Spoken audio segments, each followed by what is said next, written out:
Week 8 of the fantasy football season. Here's a few tight ends I would look to add off the wire this week. The first tight end of Grande Gatson of the Los Angeles Chargers. Gatson had his breakout game. He's been on the list a couple times over the last few weeks, and now he's going to be one of the main targets in this offense, even though this offense already loaded with a lot of playmakers in Keenan Allen, Ladd McConkey, Quentin Johnson, and now you add Gatson to the mix with 2 games in a row going out there and putting up numbers. Week 5 versus Washington, a catch, 14 yards. Week 6 in Miami, 7 catches, 68 yards, a fumble, lost 8 targets. And then Week 7, a monster ball game. I know they were chasing points all game long, where they were down 3 touchdowns.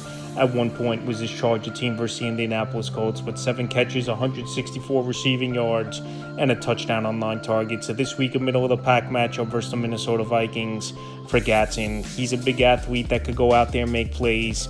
And that middle of the field, there's a soft coverage, obviously. Like I said, with all those other playmakers in this offense after coming off a monster performance, he's a big waiver wire pickup this week. Next tight end, K-Dot of the Tampa Bay Buccaneers. Now with Mike Evans out with a broken collarbone, I think more targets are going to go K-Dot's way. And 3 weeks in a row now with double-digit fantasy points, where the first month of the season, he pretty much was non-existent for fantasy football. Week 5 at Seattle, 4 catches, 81 yards. Week 6 versus San Francisco, 5 catches, 51 yards. And Week 7 at Detroit, 7 catches, 65 yards on 9 targets. So the targets are there. He's a big 6'7", 6'8", is K-Dot, and a guy could run routes, make plays, especially in the red zone. And like I said, with Mike Evans down, I think Baker Mayfield's going to rely on that in a little bit more. I know Chris Godwin, he'll be back sooner than later. Tez Johnson had another nice ball game for this Tampa Bay Buck team. But I think K-Dot is a tight end that could go out there and be a nice part of this offense for Tampa Bay and help fantasy owners. And he's out there in 58% of fantasy leagues. Next tight end, Juwan Johnson of the New Orleans Saints. Juwan Johnson out there in 70% of fantasy leagues. He had a nice first month of the season, and then the last couple weeks before Week 7, he didn't do much. Week 5 versus the Giants, 2 catches, 17 yards. Week 6 versus New England, 2 catches, 15 yards, a fumble loss. And then Week 7 at Chicago, he had a decent ball game, 5 catches, 79 yards on 7 targets. We know Chris Olave, the number 1 option in this passing game. He is for this New Orleans Saints team, and ever since Taysom Hill returned, his numbers have gone down with Juwan Johnson, but he had a good ball game.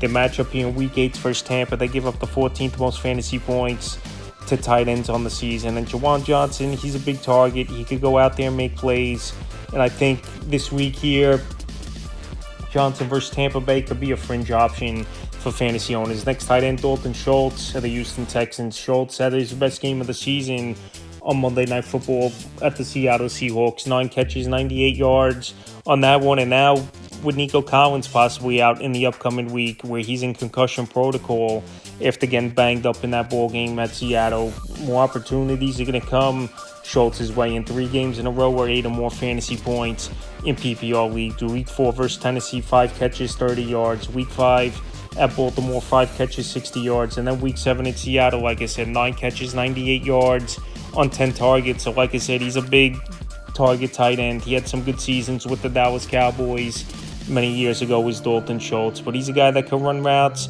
and has good hands. And like I said, if Collins is out, at least for next week's ball game versus San Francisco, where they're going to be trailing most likely in that one and chasing points, he's going to get a lot of targets once again, and he's out there in 80% of fantasy leagues.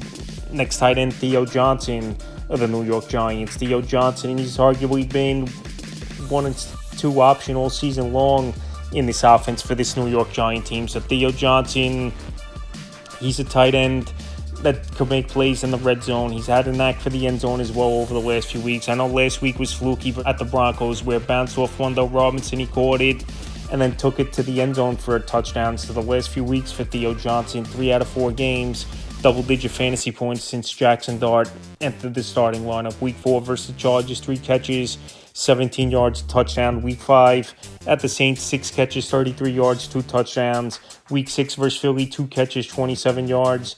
And Week 7 at Denver, 3 catches, 66 yards, and a touchdown. So Theo Johnson, he's going out there, he's making plays. And like I said, pretty much him and Wendell Robinson, the only 2 targets in this offense right now for Jackson Dart and this Giant team. So definitely a tight end to add off the wire, and he's available right now in 82% of fantasy leagues. Next tight end, Pat Freiermuth of the Pittsburgh Steelers. Pat Freiermuth, he had a monster ball game, and now maybe he'll get into this offense a little bit more, even though I know Aaron Rodgers hit all three of his tight ends with touchdowns. Jonnu Smith had one, Pat Freiermuth had two, and Washington had one as well for this Pittsburgh Steelers team. So all four of his touchdowns was to the tight end position. So Pat Freiermuth, he only had 7 catches going into that game in Week 7 in Cincinnati.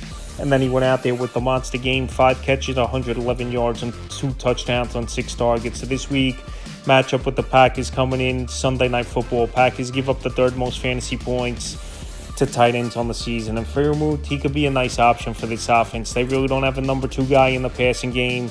Behind DK Metcalf is this Pittsburgh Steelers team. And Freiermuth, like I said, he can run routes, good yard after catch guy. We saw it on one of those touchdowns on Thursday night in Week 7. So if you need a tight end with buys or injuries, he's out there in tons of leagues and 93%. And the final tight end, Noah Fant of the Cincinnati Bengals. So the tight end position, a lot of good options this week on the waiver wire. And we know a bunch of teams are on bye, so this definitely can help fantasy owners. Noah Fant, last 2 weeks now, he's getting more involved in this offense. Mike Gesicki, he's out with a pec injury. And Joe Flacco, he's that quarterback that's going to spread it out. And we've seen it since he's been traded here to Cincinnati. So the first 2 games with Flacco, Week 6 at Green Bay, 4 catches, 27 yards, 4 targets. And Week 7 versus Pittsburgh, 4 catches, 44 yards, and found the end zone. Right now, Noah Fant out there in 99% of fantasy leagues. And Joe Flacco, he's always liked targeting the tight end position throughout his lengthy NFL career. So with Noah Fant playing well over the last couple weeks and a great matchup here in Week 8 versus the New York Jets that give up the 5th most fantasy points to tight ends on the season, I think Fant could go out there and be a deep sleeper option and definitely a tight end to add in deeper leagues. That's a few tight ends I looked at off the wire for Week 8 of the fantasy football season.